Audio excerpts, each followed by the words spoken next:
ሰላም አለይኩም ወራህመቱላሂ ወበረካቱ። አዚዝ አልዓሰል ያ አህለን ወሰህለን። እንዴት ያማረ መገጣጠም ነው! ዋው ኖ ጆይ በብራንድ ኔማችን የመጀመሪያውን ቪዲዮ ፋቲሓ ስናስተነትን ያ ሰላም አዚዝ አልዓሰል። ይሄ ቤት የግል አይደለም፣ እኛ ፋሚሊ ነን ከምን እሳቤ የተነሳ ቤቱን ኖ ጆይ ብለነዋል። አይሆፕ ይሄ ፋሚሊ ነገ ከነገ ወዲያ በመቶ ሺዎች 1 ሚሊዮን እንደምንደርስ ትልቅ ተስፋ አለች ኢንሻአላህ። ሱረቱል ፋቲሓ ቁርአን በሷ ነው የሚከፈተው። ይች ሱራ በሚገርም ሁኔታ አቅልህን ቀልብህንና አይኖችህን ትከፍታለች። ፋቲሓ የቁርአን መግቢያ ናት። እያንዳንዱ በቁርአን ውስጥ የምታነበው ነገር በሷ ላይ ያልፋል።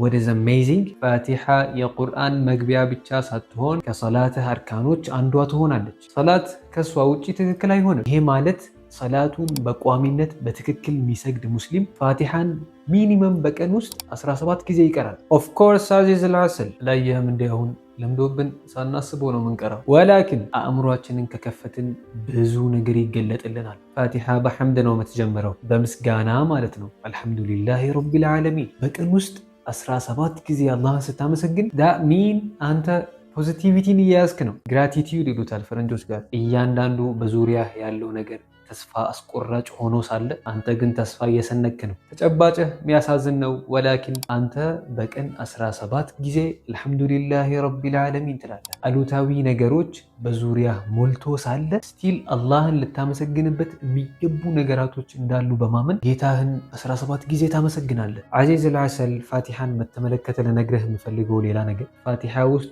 የተጠቀሱትን 3 የአላሁ ጀለ ወዐላ ሲፋቶች ናቸው። ረቢል ዓለሚን ሚኒንግ ሊትራሊ የሁሉም ነገር ጌታ ማለት ነው። የደሃውም፣ የሀብታሙም፣ የበሽተኛውም፣ የጤነኛውም፣ ለከሰረውም፣ ላተረፈውም አላሁ ጀለ ወዐላ ጌታ ነው። አንዳንዴ አላህ የኛ ብቻ ይመስለናል። ዮ ከአዚዝ አልዓሰል ለሌላውም ጌታ ነው። ለሰከንድ አርራሕማን ራሒም እዝነቱና ለጋስነቱን የሚሉ 2 ቃላቶች አርራሕማን ራሒም። እነዚህን ቃላቶች ለይቶ ለማወቅ ብዙ ዲፊኒሽኖች አሉ። ይሄ ደግሞ የሚያሳየን በሁሉም አቅጣጫ ከቦን የሚገኘው የአላህ እዝነት ምን ያህል እንደሆነ በዚህ አጭር አእምሯችን ልንደርስበት አለመቻላችን ነው። እንደ ተርድ ማሊክ የውሚዲን የትንሣኤ ቀን ጌታ የሆነው አላህ መጨረሻውም የሱ ነው ማለት ነው። ዳሚን ረሕማንና ረሒም ብቻ አይደለም ፍትሃዊም ነው ማለት ነው። ኢያከ ናዕቡዱ ወኢያከ ነስተዒን በህይወታችን ውስጥ የምናደርገው ነገር በሙሉ በዚህ አንቀጽ ውስጥ ያለቀ ነው። ለአላህ የምናደርገው ዒባዳና በህይወታችን ላይ ከሱ የምንፈልገው እገዛ፣ እነዚህ ነገሮች የአንድ ሳንቲም 2 ገጽታዎች ናቸው። በሁሉም ሁኔታዎችህ ውስጥ